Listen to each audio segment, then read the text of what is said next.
Hola, buenas noches. Gracias por estar con nosotros esta noche aquí en 8 en punto. Desde ya deseamos que Nacho Castillo, conductor de este programa, se recupere pronto, ya que adolece de salud en este momento. Esta noche, tal como ya lo dijimos en el avance, vamos a hablar de dos temas importantes. Uno de ellos, el golpe de Estado en la hermana República de Honduras, y también vamos a hablar de la elección de los magistrados de la Corte Suprema de Justicia y de la Fiscalía General de la República. Respecto al primer tema, hay que decir que ha habido una condena de organizaciones mundiales como la Organización de Estados Americanos. La misma Naciones Unidas ha emitido en las últimas horas comunicados y pronunciamientos de condena respecto a la situación que se ha dado en Honduras. Tengo el texto más bien de lo que ha sido la resolución de la Organización de los Estados Americanos, donde en su primer numeral dice: condena enérgicamente el golpe de Estado llevado a cabo en la mañana de hoy en contra del gobierno constitucional de Honduras y la detención arbitraria y expulsión del país del presidente constitucional José Manuel Zelaya. De la misma forma, los países del ALBA, de la misma forma, los países del CA4 han tomado esta misma medida. Medidas también importantes como las sanciones económicas o el cierre de las fronteras, por ejemplo, con Honduras, han comenzado ya a entrar en vigencia a raíz de la decisión que han tomado los países del CA4. Y como dice Blanca Flor, todas las organizaciones regionales, centroamericanas, latinoamericanas, mundiales han condenado el golpe de Estado, y es curioso que Arena sea la única organización que no acepta decir ni golpe de Estado ni condena, cuando es lo que todos los organismos y gobiernos del mundo están diciendo en este momento.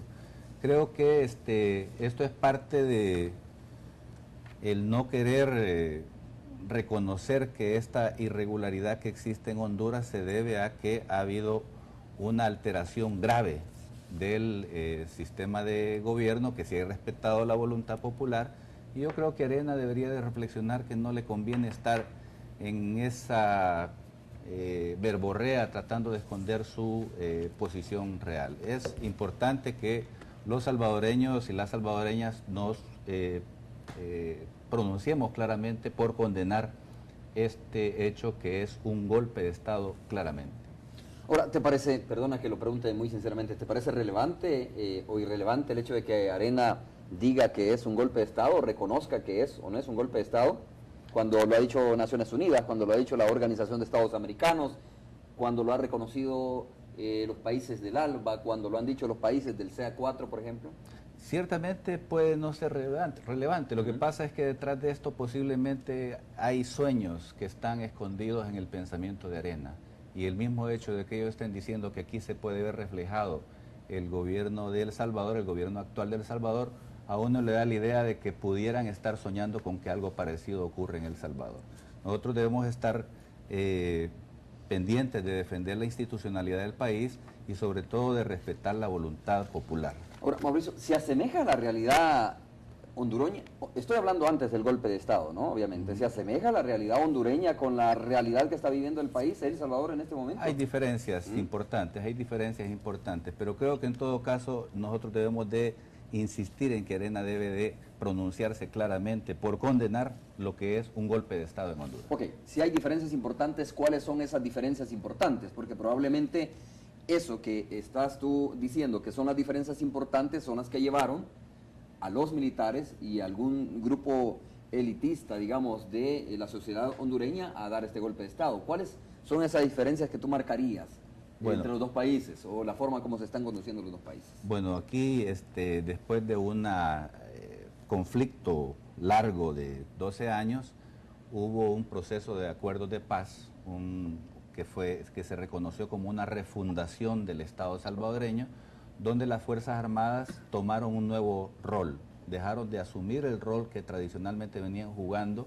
de ser como los que estaban por encima del Estado de Derecho y hacían lo que les daba su gana, y se sometieron a la voluntad popular, al mando civil, y reorganizaron también su estructura interna para adaptarla a los tiempos de paz. Hubo una depuración también del ejército, de tal manera que los que estaban involucrados con crímenes de guerra salieron del ejército. Hubo un proceso también de acercamiento del ejército con la sociedad civil, en todo el centro de estudios, de altos estudios que estuvo desarrollando después una serie de seminarios para que los militares conocieran de cerca la opinión de los sindicalistas, de los partidos políticos, de otros sectores que no eran los que siempre habían estado escuchando. Y en ese sentido, creo yo, ha habido importantes cambios en los últimos años. Y el más importante es que ante el triunfo de la opción de izquierda en las elecciones del 15 de marzo, la Fuerza Armada también se expresó a través de sus principales líderes y ahora del ministro de Defensa como respetuosos de esa decisión popular. A ver, Blanca Flor, hay algunos sectores, que por supuesto no son muchos, ¿no? Pero que hay algunos sectores que están viendo en Honduras como un caso ejemplarizante, como lo acaba de decir Mauricio, ¿no? Un caso que debe de examinarlo, o deben de examinarlos aquellos gobiernos que tienen, digamos, una ideología muy distinta, por ejemplo, a los gobiernos que han venido tradicionalmente manejando estos países. Me estoy refiriendo, por ejemplo, a los países que son miembros del ALBA, para mencionar algunos. Entonces, algunos creen que incluso en Honduras se detuvo esta corriente del siglo, del socialismo del siglo XXI que se ha mencionado. Mira... O por lo menos, perdón, aclaro, se está intentando detener esa corriente. Sí, bueno, quien ha hablado del socialismo del siglo XXI es el presidente Hugo Chávez, ¿verdad? Que es su proceso interno como Estado. Lo que está sucediendo en América Latina y en el Caribe, porque no es solo en América Latina, es precisamente un desarrollo, una maduración del sistema democrático representativo. Y que el sistema democrático representativo, los pueblos plantean espacios de opinión, ¿verdad?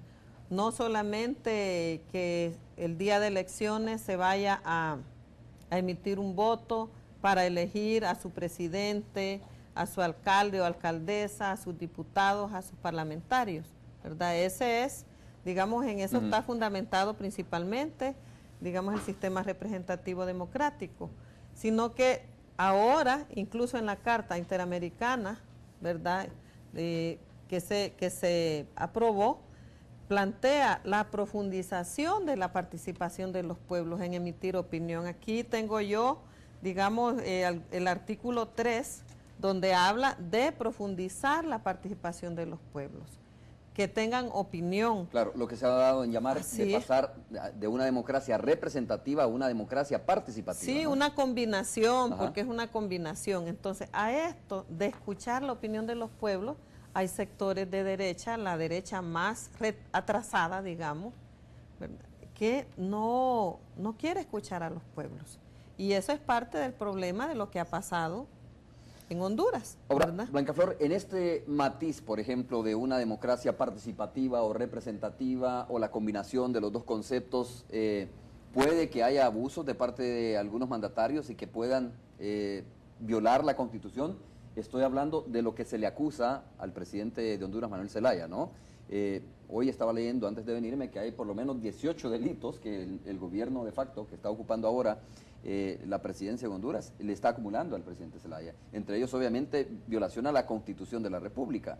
Digo, puede que estos matices que se están manejando, o estos conceptos que se están manejando de representativa y participativa, permita el espacio para que se pueda hacer violaciones a la Constitución. Fíjate que de lo que yo conozco de los antecedentes al golpe de Estado, las leyes de Honduras le dan el espacio al presidente a hacer consultas.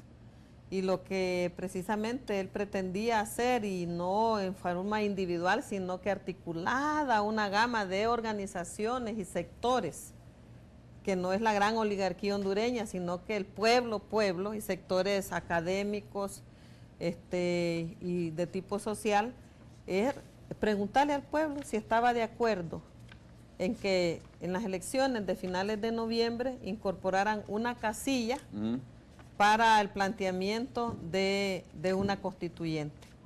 O sea que esto era preguntarle al pueblo si estaba de acuerdo en incorporar una casilla, ni siquiera era todavía la pregunta de la constituyente.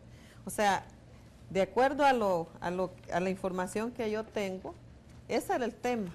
Entonces, la conclusión que yo tengo es que este sector de empresarios y de militares y todas las instituciones que tomaron los acuerdos para, entre comillas, legalizar, ¿verdad?, un golpe de Estado, le tienen miedo a escuchar a la población. Entonces ahí es donde entra también la ilegitimidad de los organismos del Estado, porque se vuelve una contradicción.